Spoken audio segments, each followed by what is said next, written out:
Tataka nga talaga ako dito sa bahay kung bakit ang daming hanger na wala ng laman.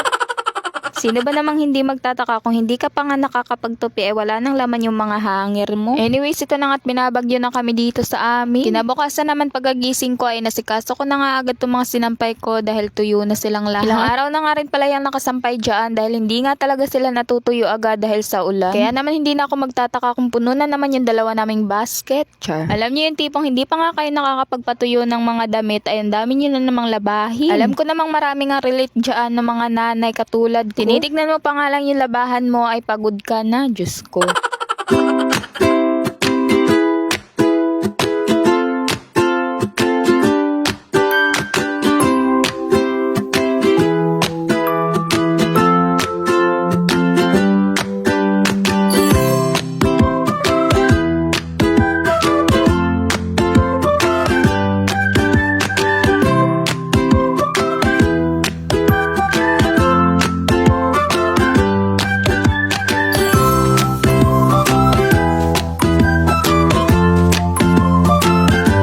Nag-spray na nga rin pala ako ng pampabango dito sa loob ng bahay namin. Huwag kayong mag-alala dahil ayos nga lang kumaamoy yan ni Akerly dahil hindi naman yan pangpatay ng lamok. Sobrang bango nga pala niyan at hindi nga yan katulad doon sa pangpapatay ng lamok na sobrang tapang ng amoy. At kung gusto nyo nga rin pala niyan ay ilalagay ko na nga lang yung link sa comment section. At matagal ko na nga rin palang binabalak na halongkatin nga lahat ng gamit ng Diyosawa na tinatambak dito. Paano ba naman kasi hindi ko na nga maintindihan yung mga gamit niya dahil sabit nga dito at sabit doon, tambak dito at tambak doon. Kaya naman hahalongkatin ko nga lahat ng gamit niya pero bago nga yan ay naglinis na nga muna ako dito at pinunasan ko yung mga alikabok. Kung nakikita nyo nga ay pinipili ko nga dyan yung mga hindi na kailangan para maitapon na. Ganyan nga talaga ako kapag alam ko na nga marami ng tambak ay pinipili ko nga lahat ng hindi ko na kailangan.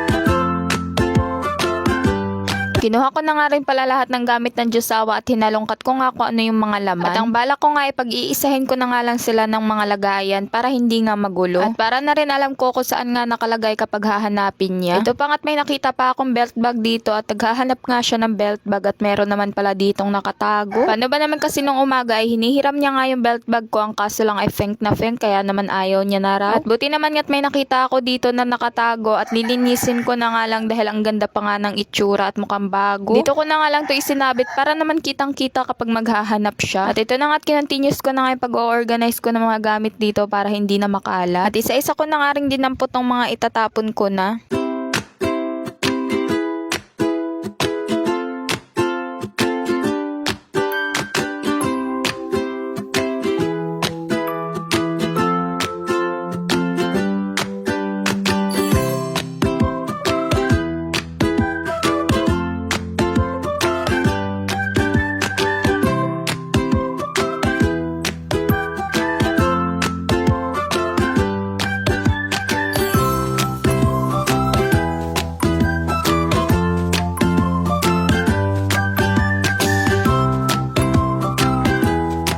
At bigla na nga lang ako nag-crave ng champurado kaya naman nagluto ako at wag nyo na nga lang i-judge. At may bata pa nga napapakanta ng happy birthday.